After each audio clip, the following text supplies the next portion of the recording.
샬롬 고등부 친구들, 한 주간 잘 지냈나요? 한 주가 왜 이렇게 빨리 지나가는지 모르겠어요. 여러분, 이제 중간고사 기간이죠. 고3 친구들은 입시 면접, 실기, 그리고 논술 시험 중이시겠고, 그리고 나머지 1, 2학년들은 이제 중간고사 보고 있겠네요. 시험 풍년인 주간입니다. 그래도 여러분, 시험에 쫄지 말고 너무 부담스러워하지 마시고 화이팅 하시고 이겨내시기를 바랍니다. 여러분들, 저는 기도로 힘을 보태겠습니다. 자, 지난주 시험 기간임에도 불구하고 성경 퀴즈를 이렇게 많이 참여해 주셨어요. 계속해서 이렇게 열심히 참여해 주셔서 너무나 감사합니다. 이번 주에도 성경 퀴즈 나가니까 말씀 잘 듣고 퀴즈에 참여해 주시기를 바랍니다. 그러면 우리가 대면 예배 때 드렸던 그 찬양 영상 이번에도 보시면서 함께 기쁘게 찬양하고 말씀으로 돌아오도록 하겠습니다. 여러분 함께 찬양해요.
찬양이 처음 하는 찬양이라서 잘 모를 수도 있지만 가사를 보면서 주님께서 우리에게 세상의 것과 비교할 수 없는 큰 기쁨을 주시고 내 마음에 평안을 주신 주님을 생각하면서 찬양합시다. 할렐루야.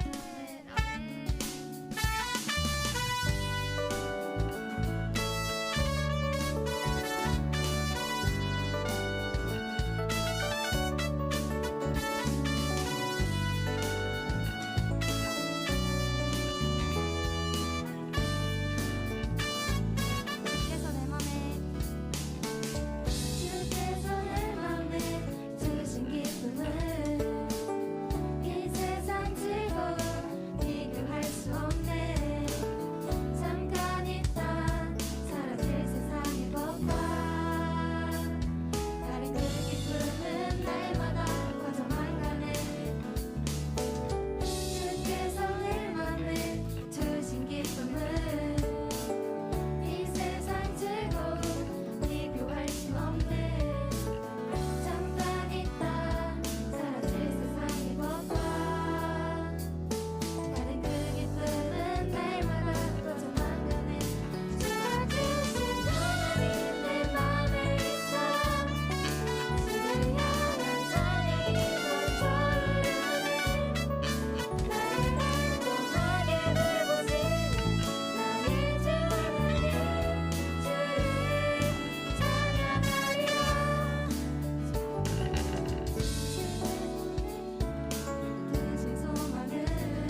전능하신 거룩하신 하나님 아버지, 영광과 존귀와 감사와 찬양을 하나님께 올려드리옵나이다.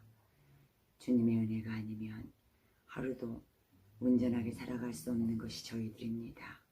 저희들에게 주님 은혜를 내려주시옵시고 주님의 보호하심 아래에 하루하루를 살아갈 수 있도록 도와주시기를 원하옵나이다.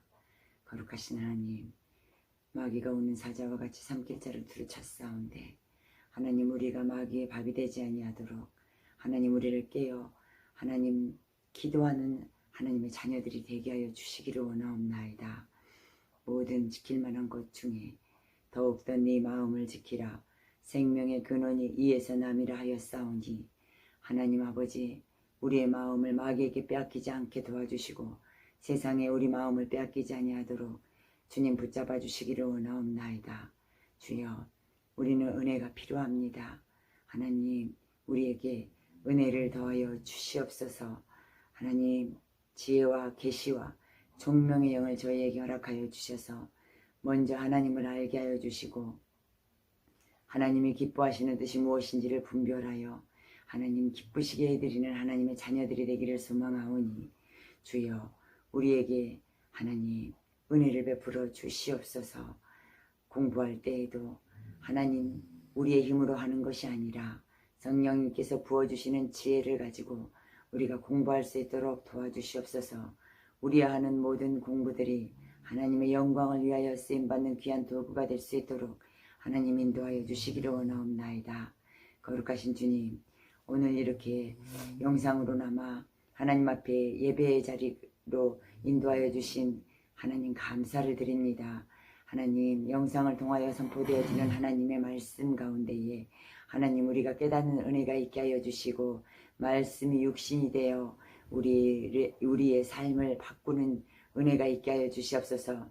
말씀을 맡으신 우리 목사님에게도 성령님 함께 하여 주시고 은혜가 풍성한 말씀으로 능력의 말씀을 선포하실 수 있도록 인도하여 주시옵소서.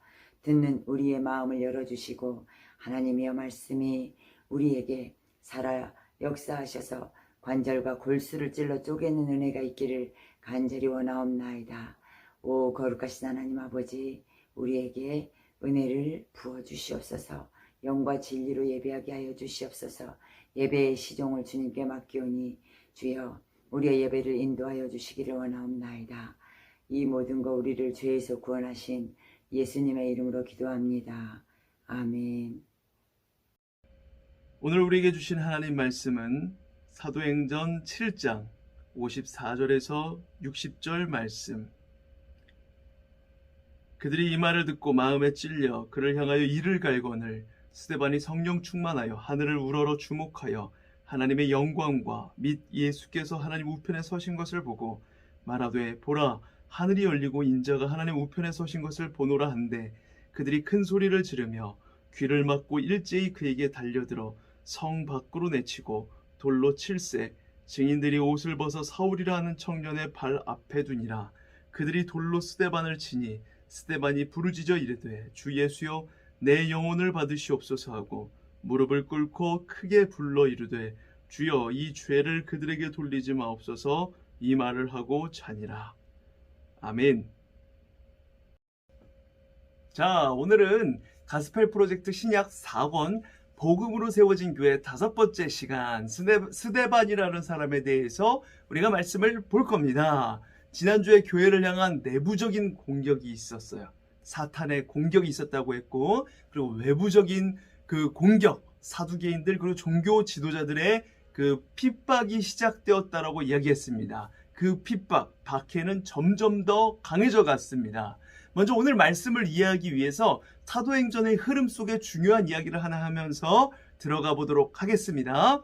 베드로는 앞서 이 긴 오순절 설교를 2장에서 이런 말로 마무리를 합니다. 2장 36절에 보면 그런즉 이스라엘 온 집은 확실히 알지니 너희가 십자가에 못 박은 이 예수를 하나님이 주와 그리스도가 되게 하셨느니라 하니라. 아멘. 자, 이 말씀을 듣는 사람들은 이스라엘 온 집이라고 불리는 같은 이스라엘 민족 사람들이었어요. 팔레스타인 땅에서 태어나 그곳에서 살고 있었던 이들, 이스라엘에서 떠나 지중해 일대에 이렇게 흩어져서 살다가 예루살렘을 명절을 맞아서 찾아온 사람들, 그 사람들을 다 내포하는 말입니다. 그들 가운데는 예수를 따르던 이들도 있었을 것이고 예수를 죽이는데 가담했던 이들도 있었을 것입니다. 베드로의 설교는 두 마디로 요약할 수 있어요. 사도행전 2장에 나온 베드로의 설교를 두 마디로 요약하면, 첫 번째는 이스라엘 온 집이 예수를 무법자의 손을 빌어서 십자가에 못 박아 죽였다. 두 번째, 하지만 하나님께서는 그를 죽음의 고통에서 풀어서 살리셨다. 이 설교는 매우 위험하고 선동적이었어요. 사람들의 기억의 뒤안길로 쓸쓸하게 퇴장한 한 인물의 이름을 또다시 불려낸다는 것은 참으로 위험천만한 일이었습니다. 베드로의 설교에 마음이 찔려서 그날 회개하고 예수 그리스도의 이름으로 세례를 받은 이가 무려 3,000명이나 되었다고 해요. 죽은 줄 알았던 예수는 죽지 않았던 겁니다. 그의 이름을 부르는 이들이 모여서 새로운 공동체를 이루는 거예요. 예수 그리스도의 이름이 그들 안에 살아 숨쉬는 겁니다. 그들은 음식을 나누어 먹고 또 한 마음으로 하나님을 찬양했어요. 함께 지내면서 모든 것을 공동으로 소유했고 재산과 소유를 팔아 더 많이 필요한 이들에게 나누어 주었습니다. 그들은 새로운 공동체였어요. 경쟁과 폭력이 일상화되었던 그 세상 가운데 로마, 헬라 세상 가운데 등장한 낯선 사람들이었어요. 하지만 그들은 많은 사람들에게서 호감을 사게 되었어요. 예수의 이름은 새로운 삶을 지향하는 이들의 중심이 되었습니다. 사도들은 예수의 이름으로 병든 자를 고쳤고 예수야말로 사람들을 악에서 돌이키게 했고 또 그들에게 복을 주시기 위해서 보내신 분이라고 선포하였습니다. 믿고 돌이킨 이들에게 예수의 이름은 구원이었고 기쁨이었고 소망이었어요. 하지만 그 이름이 못내 불편한 사람들이 있었습니다. 예수를 죽이는데 가담했던 사람들이에요. 산헤드린 공의회는 사도들을 소환해서 4장 7절에 보면 너희가 무슨 권세야 누구의 이름으로 이 일을 행하였느냐라고 이렇게 물어요. 그러자 기회를 만났다는 듯 베드로는 나사렛 예수밖에는 다른 아무에게도 구원은 없다라고 말을 합니다. 그들은 당혹스러웠고 또 불쾌하였지만 예수의 이름으로 병이 나은 증인, 우리가 지지난주에 봤던 성전 문 앞에서 구걸하던 그 지체장애인이었던 사람이 있었던지라 그들을 석방해 줄 수밖에 없었습니다. 증거가 명확했으니까. 그들은 앞으로는 이 이름으로 아무에게도 말하지 말라고 엄중히 경고했습니다. 하지만 사도들은 그 지시를 거절하죠. 4장 19절 20절에 하나님 앞에서 너희의 말을 듣는 것이 하나님의 말씀을 듣는 것보다 옳은가 판단하라. 우리는 보고 들은 것을 말하지 아니할 수 없다 라고 이렇게 사두개인들 앞에 얘기합니다. 사도들은 실세인 종교 지도자들의 종이 되기보다는 위험을 무릅쓰고서라도 하나님의 종으로 살기로 작정을 했던 겁니다. 여기서 우리는 진리 안에 있는 사람의 자유함과 당당함을 보게 되는 것입니다. 오늘은 그 이름, 예수 그리스도의 이름에 붙들린 사람 가운데서도 가장 놀라운 인물인 스데반의 이야기를 나누려고 합니다. 스데반은 예루살렘 교회가 선출한 7명의 집사 가운데 한 사람이었어요. 사도행전의 저자인 누가는 그를 이렇게 소개하고 있습니다. 6장 8절에서 스데반이 은혜와 권능이 충만하여 큰 기사와 표적을 민간에 행하니. 아멘. 스데반은 치유의 은사뿐만 아니라 가르치는 은사, 말씀 전하는 은사도 많이 있었던 것 같아요. 그는 논쟁을 통해서 사람들을 바른 길로 이끌어가고 싶어 했습니다. 하지만 논쟁은 불필요한 갈등만 야기하는 경우들이 많이 있죠. 스데반은 회당에 속한 이들, 구레네인, 알렉산드리아인, 길리기아와 아시아에서 온 사람들과 많은 논쟁을 벌였습니다. 그들은 지혜와 성령으로 말하는 스데반을 당해낼 수가 없었습니다. 그런데도 그들은 승복하지 않았어요. 생떼를 쓰는 겁니다. 자존심에 상처를 받았기 때문에 그래요. 무엇이 참이고 진리인가는 이제는 뒷전이 되어버렸습니다. 싸움을 위한 싸움을 하는 거예요. 패배에 대한 부끄러움과 그저 원한만 쌓여서 싸움을 위한 싸움을 해요. 말로는 안 되니까 이제 편법을 동원합니다. 그들은 군중들의 맹목적인 증오심을 이용하기로 해요. 그들은 스데반이 모세와 하나님을 모독하는 말을 하는 것을 우리가 들었습니다 라면서 군중들을 선동하죠. 사람들이 예수님을 모함했을 때 했던 것과 똑같은 패턴의 행동을, 똑같은 말을 하는 겁니다. 부추김을 받은 백성과 장로들과 율법학자들은 그를 붙잡아서 공회로 끌고 갑니다. 스데반을. 그리고 거짓 증인들을 세워서 거짓말을 하게 하죠. 6장 13절에 거짓 증인들을 세우니 이르되 이 사람이 이 거룩한 곳과 율법을 거슬러 말하기를 마지 아니하는도다. 이 사람은 쉴 새 없이 이 거룩한 곳과 율법을 거슬러 말을 합니다. 거짓말을 합니다. 이렇게 얘기하는 거예요. 흥분으로 상기된 그들의 얼굴이 보이는 듯합니다. 그런데 사도행전의 저자 누가는 스데반의 모습을, 그런 상황 속에서도 스데반의 모습이 어떠했는지를 이렇게 이야기합니다. 6장 15절에 공회 중에 앉은 사람들이 다 스데반을 주목하여 보니 그 얼굴이 천사의 얼굴과 같더라. 어떤 얼굴이 천사와 같은 얼굴일까요? 그의 얼굴에 빛이 났을까요? 편안한 얼굴이 보였던 것일까요? 두려움에 짓눌리지도 않고 경멸한 눈빛으로 사람들을 바라보지도 않으면서 마치 그 상황을 지배하고 있는 것 같은 그런 모습이었을까요? 과연 어떤 모습이었는지 참 궁금합니다.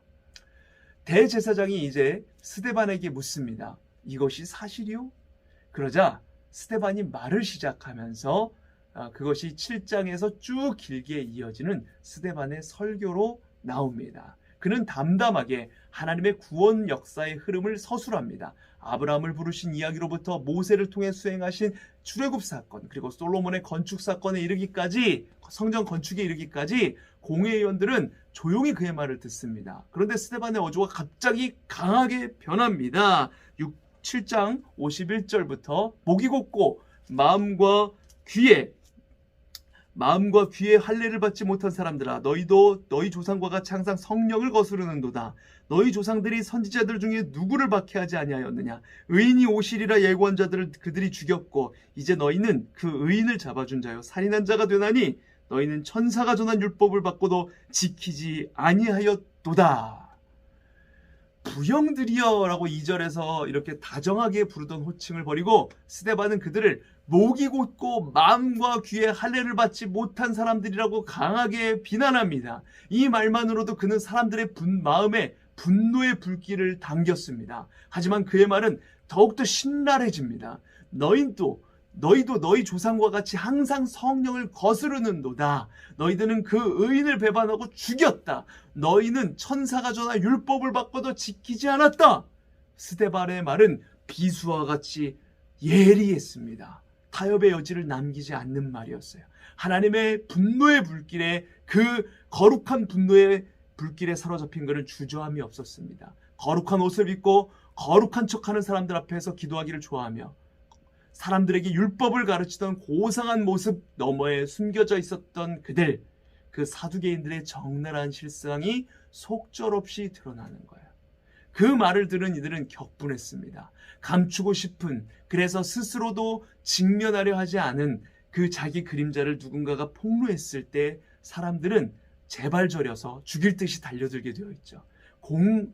공의회원들은 그에게 분노하면서 이를 갈았어요. 하지만 성령의 충만함 속에 있었던 스데반은 분노로 이를 가는 그들을 바라보지 않았습니다. 하늘을 바라봅니다. 그는 하나님의 영광을 보았고 예수께서 하나님의 오른쪽에 서 계신 것을 보았습니다. 그래서 그는 이렇게 외치죠. 오늘 본문의 56절 말씀에 말하되 보라 하늘이 열리고 인자가 하나님 우편에 서신 것을 보노라. 아멘. 여기에서 본다는 말은 육신의 눈으로 보는 것이 아니라 영의 눈으로 보는 것입니다. 그러나 하나님을 보고 있다는 말은 공의회원들에게 신성 모독적인 말로 들렸기에 그들은 귀를 막고 큰 소리를 질렀습니다. 귀를 막고 큰 소리를 질러 참 소리를 듣지 않으려는 것은 예나 지금이나 못난 사람들의 버릇과도 같은 행동이죠. 난 안 들려 지금 이러고 있는 거예요. 참 소리, 진리의 소리에 귀를 막은 그들은 폭도로 변해서 스데반을 성 밖으로 끌어냅니다. 그리고 돌로 칩니다. 그 당시 사람을 죽이고 살릴 권한은 오직 로마 정부에만 있었거든요. 그러니까 공의회원들에게 사람을 죽이고 살릴 권한이 없었어요. 아무리 높은 종교 지도자라고 해도. 그러나 그들은 광기에 사로잡혀서 분별력을 잃어버렸습니다. 스데반은 돌에 맞으면서도 주님께 기도를 바칩니다. 59절에 주 예수여 내 영혼을 받으시옵소서. 60절에 주여 이 죄를 그들에게 돌리지 마옵소서. 최초의 순교자인 스데반의 죽음을 이 사도행전의 저자 누가는 예수님의 죽음에 비교해서 보여주고 있다는 것을 우리가 알 수가 있죠. 예수님께서 십자가에 죽으실 때 아버지 저들을 사하여 주옵소서 자기들이 하는 것을 알지 못함이니이다 말씀하셨던 것, 그리고 아버지 내 영혼을 아버지 손에 부탁하나이다 하셨던 말씀, 이 말씀과 스데반이 지금 하는 말이 같은 말이죠. 누가는 스데반이 이 말을 하고 잠들었다라고 기록합니다. 죽었다가 아니라 잠들었다입니다.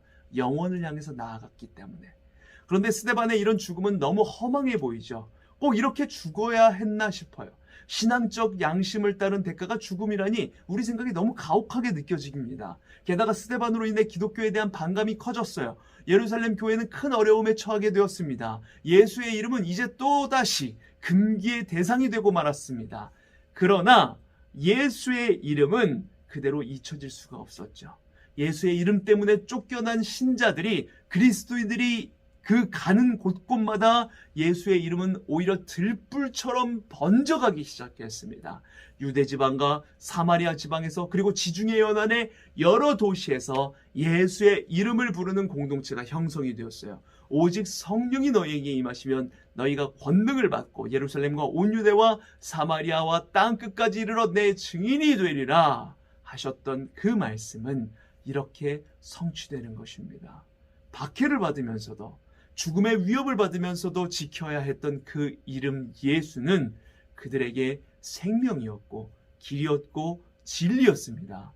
이보다 순수한 신앙이 또 있을까요, 여러분? 그 이름이 그들에게 준 것은 무엇일까요? 성공이 아닙니다. 돈이 아니에요. 오히려 고난의 가시밭길이었습니다. 하지만 그 이름은 그들에게 권세 앞에 무릎 꿇지 않는 자유를 주었습니다.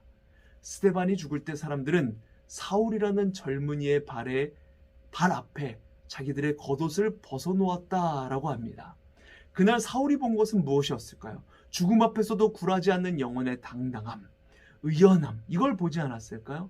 사울은 나중에 다메섹으로 가던 길에서, 예수 믿는 사람들을 잡으러 가던 그 길에서 회심을 경험하였지만, 사실 이 사울의 회심은 스데반이 순교하던 그 자리에서부터 이미 시작된 것이었는지도 모르겠습니다.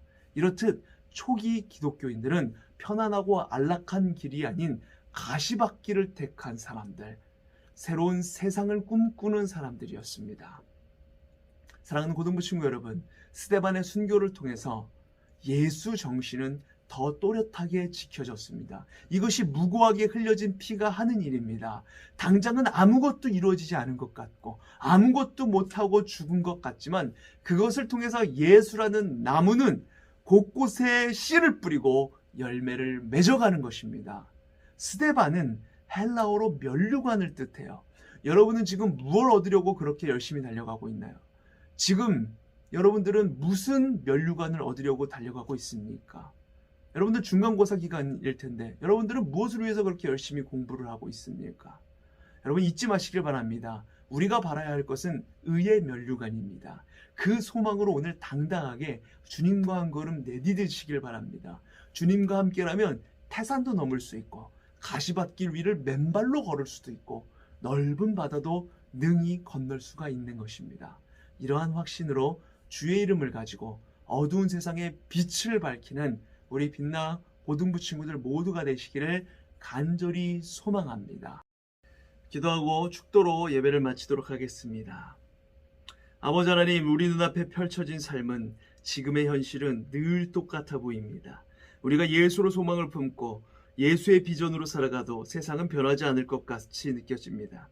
이 세상에 그리스도인이 이렇게 많은데도 세상은 더욱 악해져가는 것이 때로는 우리의 마음을 낙담하게 만들기도 합니다. 그러나 예수 그리스도가 십자가에 죽으셨을 때 모두가 손가락질하며 예수쟁이들 다 망했다 했어도 그 십자가의 보혈, 그 피가 뿌린 씨앗은 곳곳에 열매를 맺었고 성령이 임하고 담대히 주의 말씀을 전하다가 아무것도 하지 못하고 죽은 스데반을 통하여서 복음의 지도를 바꾼 바울이라는 사람이 회심을 하는 놀라운 일이 일어났습니다. 교회는 예수를 믿는다는 이유로 박해를 당하고 죽음의 위협을 느꼈음에도 그 어려움 속에서도 예수 이름이 잊혀지지 않고 더욱 또렷이 새겨져 온 유대와 사마리아와 땅끝으로 퍼져갔습니다. 하나님, 주님이 함께 하시면 그 어떤 어려움 속에서도 우리의 비전은, 예수의 비전은 열매를 맺습니다. 이 믿음 가지고 당당히 주님과 동행하며 세상 가운데 복음의 씨앗을 심고 빛을 비추는 우리 모든 고등부 친구들 되게 하여 주시옵소서. 입시 시험 속에 그리고 중간고사 속에 주께서 우리를 부르신 목적 잊지 않고 담대히 모든 시험을 주님과 함께 이겨내며 주님께 영광 올려드리는 우리 모두가 되게 하여 주시옵소서. 지금은 길이요 진리요 생명 되신 예수 그리스도의 은혜와 성부 하나님의 다함없는 사랑하심과 성령 하나님의 함께하심, 충만케 하심의 은혜가 예수의 이름, 그 의의 면류관을 우리 면류관으로 삼고 예수로 살아가고 예수로 나아가기 원하는 모든 고등부 친구들의 머리 위에, 사랑하는 우리 교사 선생님들 머리 위에, 모든 가정과 교회 위에, 이 나라 이 민족 온 세계 열방 위에 지금부터 영원까지 함께하실지어다. 아멘.